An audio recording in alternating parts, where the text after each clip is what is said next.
My name is John Passfield, and I'm going to read from my novel in a moment, but first I'll just mention the title of this video. It's Ospringe Video 4, Claude Returns to Ospringe. Here's the cover. Ospringe, A Visit with Granddad, a novel by John Passfield. I'll just read the summary on the back, and then I'll show you the photo again and just mention a few things, because the fictional characters in the novel are all based on historical people in my family. Here's the back cover summary. On a Saturday morning in May 1920, two of the Davies children, 8-year-old Gertrude Violet Davies, based on my mother, and her 13-year-old brother Claude Laverne Davies, based on my uncle, leave their home at the mill house on Water Lane in Ospringe, Kent, and walk to 2 Middle Row in the nearby market town of Faversham, where their granddad, Henry Kennett, who was my great-granddad, lives. After polishing the fireman's buttons, the three of them go for a walk, during which they share their cheerful chatter and think their private thoughts. So here's the photo, and just quickly I'll say that the man closest to my finger here, which I believe is your left, is the granddad of the title. He's the granddad of the children on the lower level. His older sister is a spinster, and as she is standing, she lives with him at 2 Middle Row, Faversham, this market town in Kent, England. On the lower level is the family of his younger daughter. His younger daughter is seated. Her husband in uniform is a Royal Marine, Walter Davies. The little girl closest to my finger is my mother, Gertrude Davies, and her 3 brothers are at the lower level as well. So the granddad who's standing, the little girl, Gertrude, my mother, and the tallest boy with glasses, a little older, because this was taken a little earlier than the 1920 time at which the novel is setting. But those 3, the granddad, the little girl, and the boy, each have rotating chapters in the novel. So what I'm going to do is, in this video, I'm going to read the chapter in which the boy, 13-year-old Claude Davies, my uncle, walks back to Ospringe after spending a day with his sister and his grandfather. So he has 5 chapters in the novel. This is his final chapter. So in a way, he's summing up the imagery of the day in his mind and trying to sort out the family situation and his part in it, but also his future in terms of the life he's going to live, whether in England or in Canada, which is the major question of the novel, the major question that this family is going to have to answer within 3 years, because the father's going to get out of the Royal Marines and they're either going to stay in England or go to Canada. Walking with Gertie along the road to Ospringe, we walk into Faversham to see Granddad almost every week. Sometimes I have to go to Maidstone to get my eyes examined, but not so much anymore. The doctor says he's done about all he can do. My eyes will be like this for the rest of my life. Sometimes Mum goes into Maidstone if one of the other kids is sick. Wonder if they have towns like Maidstone and Faversham in Canada. Dad says that the villages are much farther apart there. He says that it takes a lot longer to walk from village to village. He says that it snows a lot more in the winter time than it does here. He says the horses pull sleighs there when they go to market, and that kids have skates and go skating on the pond for the whole winter. They take toboggans and slide down the hills and have a fire and roast marshmallows and make snowmen. Then they all go into the house and have a hot cup of cocoa. They also have a summer there when there isn't any snow. So life widens out for a 13-year-old. You can go anywhere in the world and do anything, but it also narrows down. He's a boy with bad eyes. Could he be a policeman in Faversham? Perhaps not, with poor eyes. Could he be a Mountie in Canada? Perhaps not, with poor eyes. So in the back of his mind is this question as well: what will I be? Where will I be? Canada or England? What will I be? The imagery of Canada is not based on his experience. Sometimes we think with imagery that's based on experiences we've had.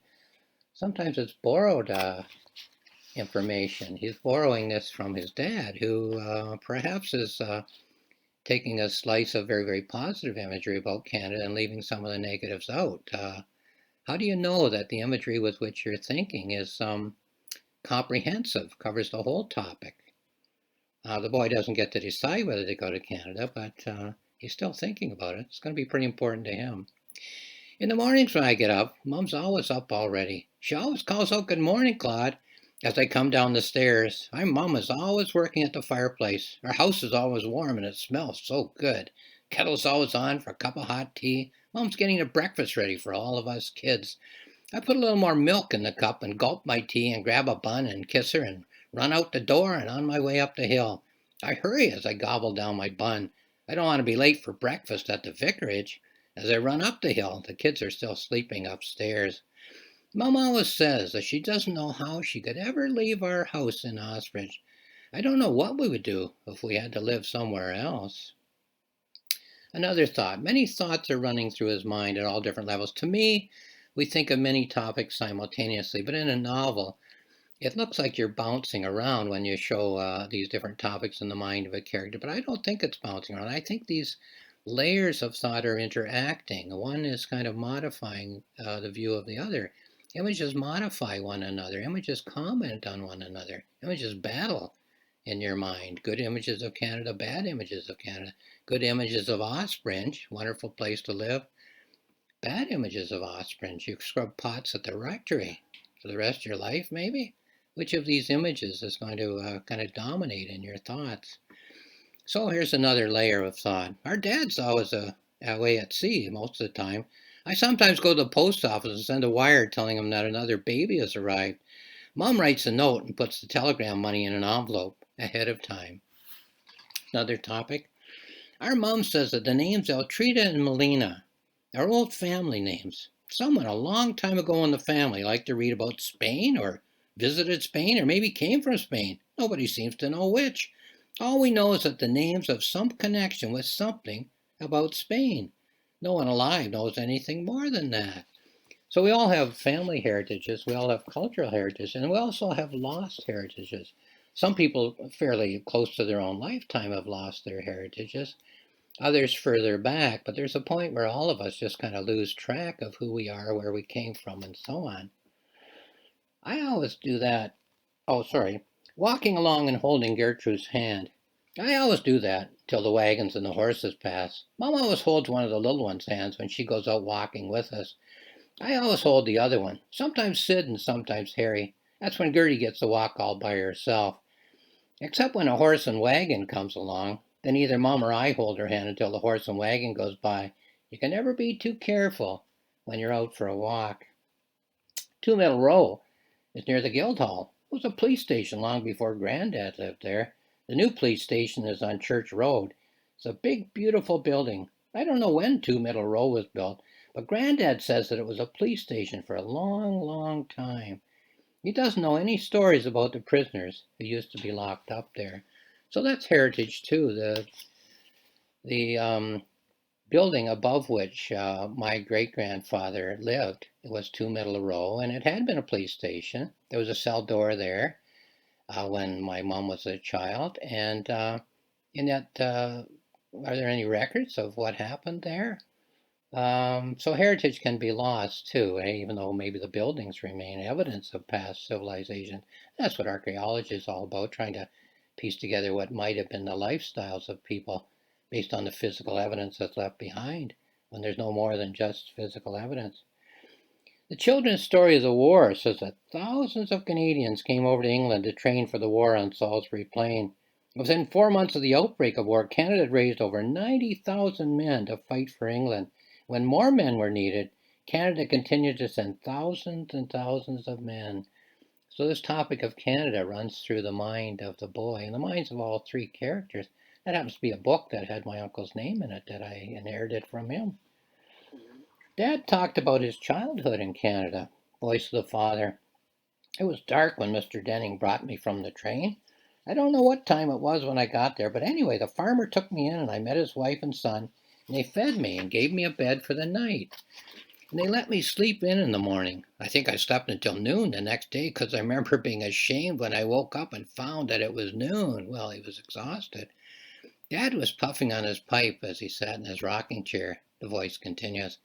Now, the farmhouse in Canada was right in the middle of an apple orchard. And it was April when I arrived and dark, as I said before. And when I woke up the next morning, the house was surrounded by trees. And it was spring, and the sun was shining, and the apple blossoms were dancing in the breeze. And that was my welcome to Canada. Now, interestingly enough, my grandfather, this person who's talking, the father of the boy who's walking along, did come to Canada as a Bernardo boy, did go to that farm, but I have no knowledge of how he felt the first day, except that he was well treated. But he took his family out. I'm kind of spoiling the novel here because by 1923, 3 years after the novel ends, they did decide to go to Canada. And my mom told me this, that she woke up. She and her mom slept in. I'm sure her mom had never slept in her lifetime, really. And she was so exhausted from the trip all the way from England to Canada. And they woke up to April, sunshine, an orchard, and apple blossoms dancing in the sunshine. And that was Canada to my mom, their first day in Canada. So I borrowed that and gave that to her father, my grandfather, Walter Davies. Walking past the sheep pen, the pen is empty. There's nothing inside. It's only when you're lost that you get put in there. Then all you have to do is wait until the mother sheep comes along and then you'll be all right. But you don't know that when you're a little sheep. You don't know that things are going to be all right. You just bleat for hours and feel as if things will never get better again. You feel as if you'll be trapped for the rest of your life. Well, the way I set up the novel, all three characters experience most of the day together. They're alone at the end. And so the two kids walk by the sheep pen and they both turn that information into imagery. But the little girl's version of the sheep pen has a happy ending.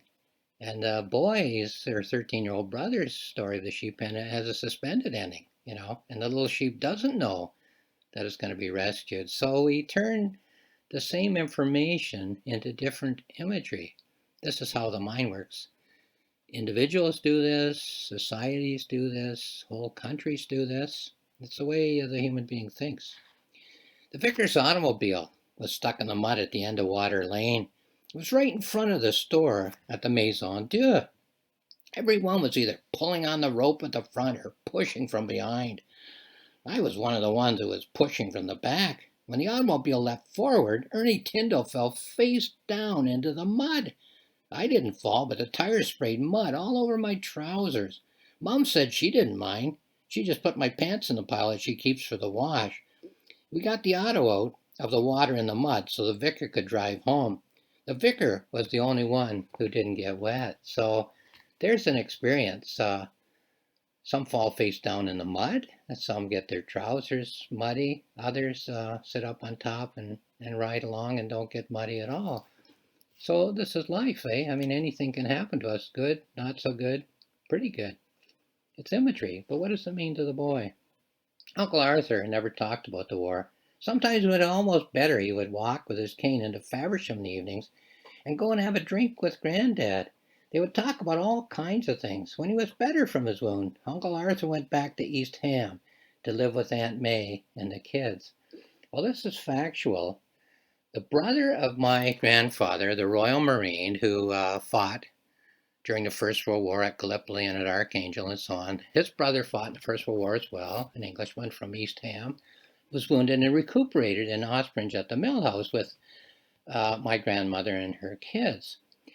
And so I had information about my grandfather, which is in the novel, and which is a little unsavory about his son-in-law's family, right? So grandfather standing, son-in-law, which the son-in-law seems not to have told his family. So how would I get that into the novel? Because the father is talked about, but he's not a character whose thoughts we come across.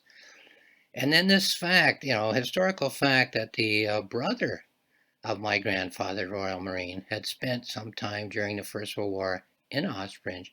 I thought, okay, he told, this is fiction because I don't know this information to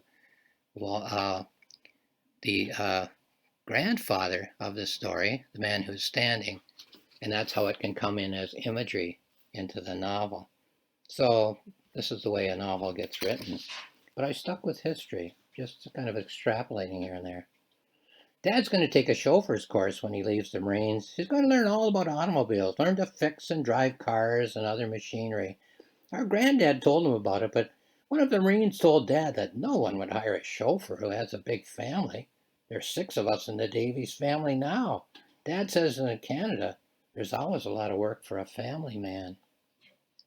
Walking along and talking on the way back to Ospringe, Gertie always likes to talk. She always asks Granddad questions when we go see him and go for our walks in the country. She always tells Mom about our visits and tells her everything we say. Gertie always remembers every single word. Mom always asks me what we talked about, but I don't say too much. I don't always pay attention to everything Granddad says. He tells us all about the fireman and his garden at the allotments and about the times when Grandma was alive and they didn't live at 2 Middle Row and when he was a little boy with his parents on the farm near Graveney. I like to hear him talk, but I don't really listen to the details. I always find myself thinking about things of my own. So we do live together in a family, in a country, in a society. We share the same general experiences, but we all have our own thoughts about them. So I have the boy, the girl, and the granddad polishing the buttons in what they called the fire hall when they got older, but the room where the hall where the fire uniforms are kept. And then walking out to Graveney, the little village where the granddad grew up. He grew up on a farm near Graveney. But they all think their own thoughts. That's the point. That's the point of life, I think, the general point. That's the point in the novel. Here's a book that I inherited again from my uncle. Edric the Outlaw ends with the poisoning of the evil King Bertric by his own wife, and then Egbert is invited by all the thanes to become the ruler of Wessex in his place. They have a coronation in the great hall, and Egbert wears a magnificent robe and the ancient crown of Wessex, and is invested with the scepter, girdled round with a ceremonial sword, and anointed by the bishop of the realm. The new king declares for Christianity, restores Edric from an outlaw to a loyal citizen, gives him Somerset for his home, and marries Edric's sister Raedburg, and vows to unite all England under his sway. Well, there's imagery from this novel he's read. It's very positive, very happy ending. How does that resonate with him? Like, is he saying, oh, positive ending ridiculous? In his mind, his conscious or subconscious mind. Or positive ending, yeah, I can see my life working out that way. We have the imagery by which he's thinking. It's up to the reader to interpret that imagery based on other things in the novel. Dad says that he misses his brother out in Canada. He says that they were sent out there when he was 12 years old. His brother was 14, just a little older than I am now. They went and worked for farmers until they were 18. Dad says that the farmer who he worked for treated him very well. Their boy was named Laverne, so that's why he named me Claude Laverne. He says that he still has the farmer's address. He says you might write to the farmer to ask him if we can stay on their farm while we look around in the city for well-paying jobs. Dad gets out of the Marines in 3 more years, so that's the overall pending crisis, if you like, necessary decision. It's 1920 as the novel takes place. That was arbitrary on my point, but it seemed like a good point to choose. Dad gets out of the Marines in 3 years. Are they going to stay in Faversham, which isn't his home? He's an East London waif. He's a Bernardo boy from Canada. He's a Royal Marine who lives on the ships. But he does have a wife and children from Faversham who now live in Ospringe. Will he stay in England? Will he leave? Mom was sitting by the fire in Dad's rocking chair. So here's the voice of the mom, the storyteller of the family. Now the miller's gone, and all of his family are gone, but the house is still here. And here we are, living in the mill house and telling stories as we lie on the rugs that Dad has made for us, waiting for the kettle to boil, and thinking of Dad out at sea, thinking of home. We don't know where the miller went to or where his children went to live, but somewhere they all live happily in a warm and loving home. People are like the birds and the squirrels and the foxes. They will always find a warm place to build a home. Somewhere there are children and grandchildren of the miller and his wife living in houses just like ours and telling stories by the fireside. There have been families telling stories, warm and cozy by the fireside, since the world began. Imagery again. Does she feel that comfortable about the pending move? Or is she trying to cheer up the children and hiding her own, maybe darker feelings? The novel doesn't tell you. It tells you the imagery by which she's thinking. It doesn't tell you her thoughts about that imagery. Getting close to Ospringe. thinks the boy. Ospringe is just 2 streets, the London Canterbury Road and Water Lane. Only a few people live here. It's not as big as Faversham, or Maidstone, or Canterbury, or London. There's a lot of places in the world. It'd be nice to go and see some of them. Our dad sees a lot of places when he sails on the ships. If I stay in Ospringe, the only thing I'll ever see is pots and pans. Ernie Tyndall says he wants to join the Marines like my dad. I can't very well join the Marines because of my eyes. So again, he's the boy with glasses. You can't really see the glasses, but he's the boy with glasses in the photo. And at 93, he had the same looking glasses, you know. I could see the boy in the man and the man in the boy. Mr. Potter, the schoolmaster, helps me with my reading. He gives me books when I excel in class. I probably won't be in the school next year, so I won't see Mr. Potter very often. The 3 kids will have to go there on their own. I'll be up at the vicarage every day. I'll still be reading books, but I'll have to read them alone at home. I'll miss reading out loud like we do in school. So big changes, possibly moving to another country, but small changes inevitably. Life is a series of course, changes, renewal, reestablishing, and so on. Aunt Trida is always very nice to us. Her husband is very nice too. She only has 1 boy living at home now. Her other children are all grown up and moved away. Her boy makes little things. He showed us a doll that turns a somersault. He always shows us the toys that he makes for sale when we go there to visit. He gave us a kangaroo that he made with legs that make it walk. We'd miss Aunt Trida if we ever moved away. And then the mother again. Mom talked to us as she sat in the rocking chair. So here's another mom story. And of course, Mom is the lady who is seated, my grandmother, the mother of these children. And so we moved to the house here beside the Tyndalls, and your dad went off on the ships, and gradually all you children started to come along. And we're very happy in this house of ours, lying on the rugs that your dad makes, and walking into town of a Saturday to see Aunt Trida at her house, and Aunt Lena and Granddad at 2 Middle Row. The only thing missing is that your dad can't come home in the evenings like my dad always did. I think your granddad likes your dad, though he's never said so. And now you know why I always make sure that your shoes are in good repair and that you brush them clean before you leave the house and go to see your granddad. I didn't want to give your granddad any reason for thinking that my children don't have decent shoes to wear. Well, another kind of breakthrough for this novel was this. I have lived in some pretty happy families. My mom's family, my dad's family, and then of course my own with my wife and 3 boys. But every novel needs some conflict, you know. And there's a lady who isn't in the picture, a little girl. The novel's set in 1920. There's a question of why the mother who's seated went to Maidstone with the 2 boys and is going to go see the doctor. Are the 2 boys sick, or one of them, or what? Well, not in the novel. It's just a question, why'd you go to the doctor? But the novel's set in 1920. 1921, another baby was born, a girl. Now, many years later in Canada, I was an adult. This lady told me that the man standing, her grandfather, Henry Kennett, said to the lady seated, his daughter, if you marry the man who is seated, Walter Davies, the Royal Marine, your children will never wear shoes. Just a line in a conversation, but it kind of gave me the human dynamics of the novel. Henry Kennett was born in Faversham and lived there all his life. His daughters were born in Faversham. Along comes this stranger, away from East London, who was sent out to Canada as a Bernardo boy, grew up in the wilds of London, so a street urchin in his mind from London, growing up in the wilds of Canada, for heaven's sake. Now he's a Royal Marine. Well, a sailor, you know what sailors are like, a girl in every port. Don't marry him, he said at one point. My aunt told me this. Family lore, and wow, that's the dynamic of the novel. These aren't families who shout and scream and fight and everything, but there's this tension, you know. Is this the man to have control of your daughter and your grandchildren?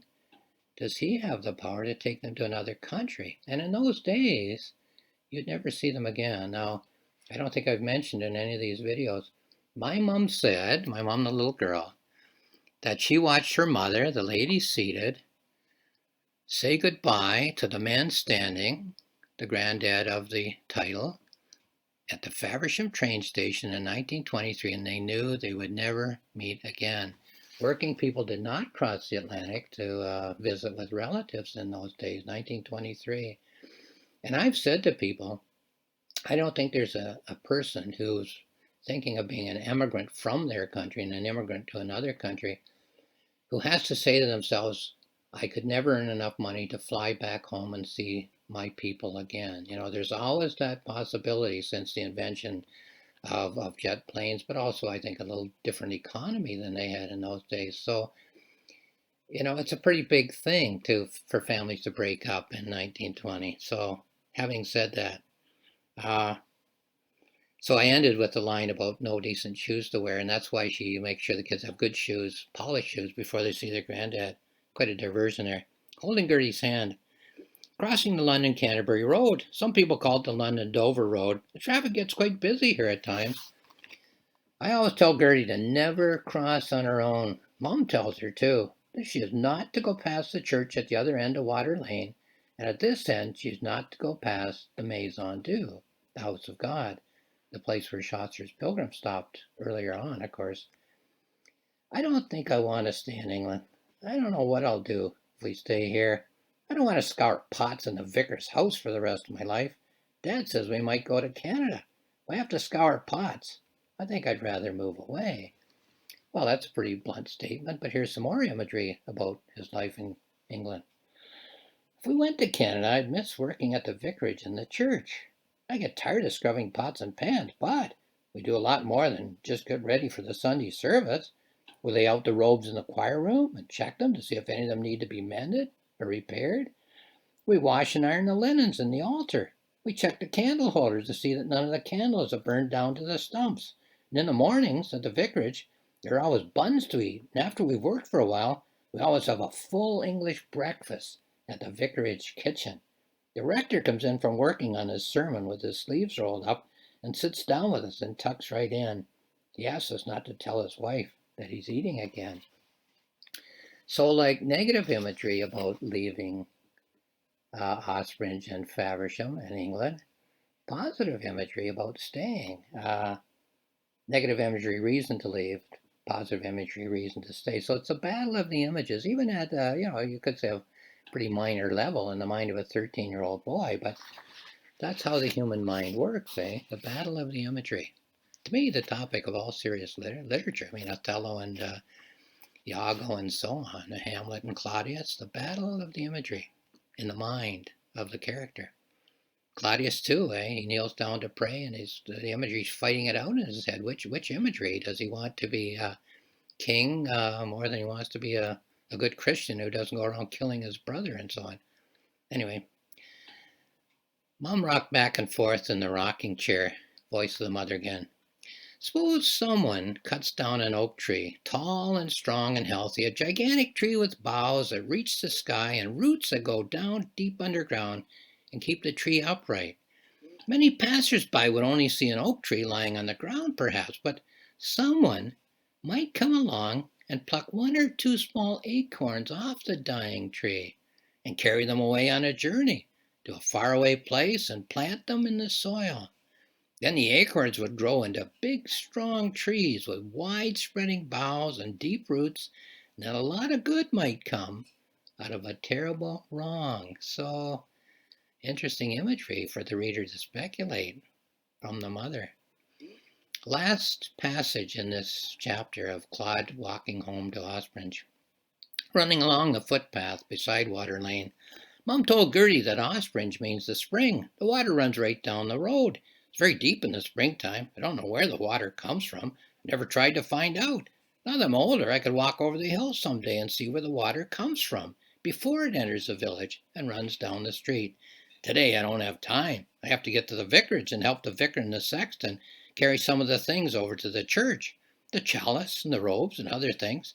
This morning at the vicarage, I polished up the communion chalice. I polished it like Granddad taught me to do. You wait until the polish is a dusty color, and then you rub it and keep on holding it up to the light to see how bright it shines. After a while, I had it sparkling like Granddad's fire helmet.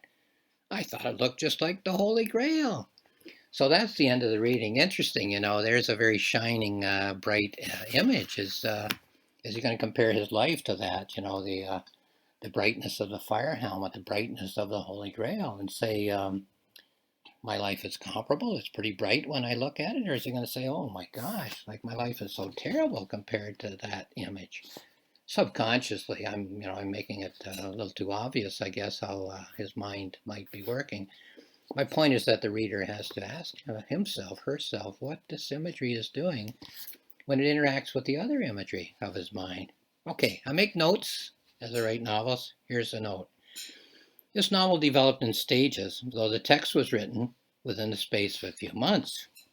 When I was a boy, the adults in my two families, the Passfields for my dad and Davies for my mom, led very busy lives in a new land and had gone years without seeing their relatives in the old country, which was England for both families.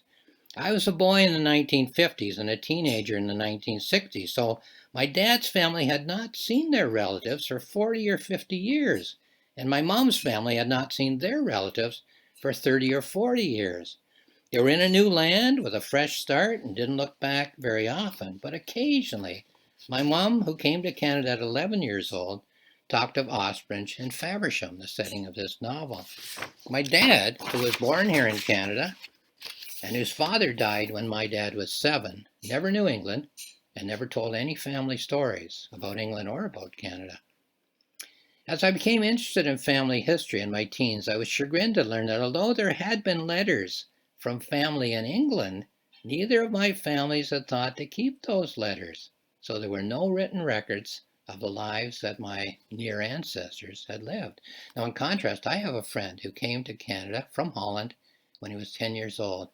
His mom originally was Dutch speaking, did learn English, but was basically alone in the farmhouse while her husband was out on the farm or in town dealing with farm products. Kids were at school.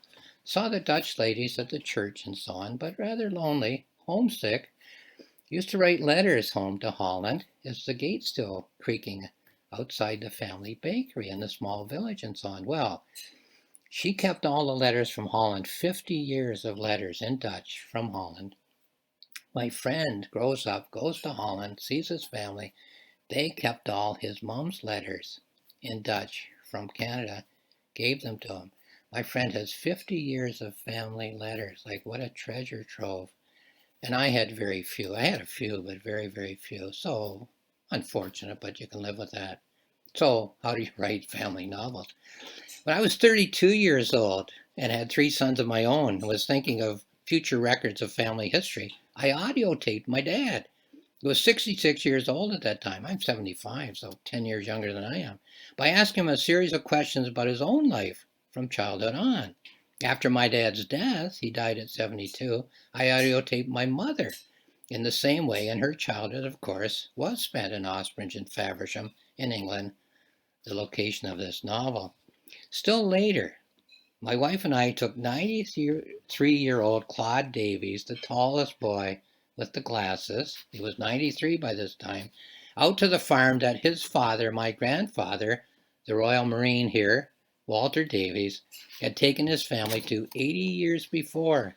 A farm where he'd been well treated when he was a Bernardo boy. And at the end of that day, I made a short audio tape in which my uncle, Claude, the boy whom I've just been reading from, whose thoughts I've been reading, told of his life in Ospringe and Faversham. So I ended up with a lot of material. After my mother died at 88 years old in 1999, I visited Faversham and Ospringe 3 times. In 2000, 2002, and 2004, took my younger son Craig with me the last time. And I was well treated by members of the Faversham Society and by the townspeople of Faversham and Ospringe, and walked around with local people and talked with them, notably Pam Frey and Steve Mitchell, and read a lot of local history, both while I was there and after I came home. So I learned about my heritage in England. Years later, in 2014, it occurred to me that I could turn all of the family information into the imagery of a novel. I've not changed anything that I would consider to be factual about the historical record. I did imagine the human dynamics that would occur in the minds of the 3 main characters of the novel, on the eve of a potential breakup of the family due to the possibility of emigration from England to Canada. And as I said before, the fact that the brother of my grandfather had lived in Faversham, I might have told family secrets. The fact that my aunt told me that the grandfather said to his daughter, if you ever marry Walter Davies, your children will never wear shoes. These gave me the dynamics of it. Just a little tension, normal, everyday family type tension, not car crashes and explosions. This is how I acquired the information which I used in this novel. Since writing this novel, I've also written a novel about my dad, Cheryl Passfield Out West, which is available on Amazon. I've done some videos on it. And a novel about myself at 21 years old, John Passfield, Saturday Morning. That's waiting on the runway at my publishers, ready to be published. Surely, if enough information were to be known, there's a novel or a whole series of novels in the story of every family, past and present, on the earth. So we don't need necessarily car crashes and explosions. We do need family information to turn into imagery and family dynamics, which are common to all people. So lastly, just to wrap this up, the novel again, I've held it up quite a few times, Ospringe, A Visit with Granddad, a novel by me, John Passfield, available on Amazon. I make notes as I read, as I write the novel. I have a notebook, full-length book, free, for you to access. I have a journal, full-length and free for you to access. Go to johnpassfield.ca, johnpassfield.ca, my website. Click on the word notebooks, click on the word journals, go to the icon, the Ospringe novel icon, click on that. There's 2 free books of thoughts and observations I've made as I work my way through the writing process and as I polish the novel. So there we are. Lastly, let me just say thank you for watching this video.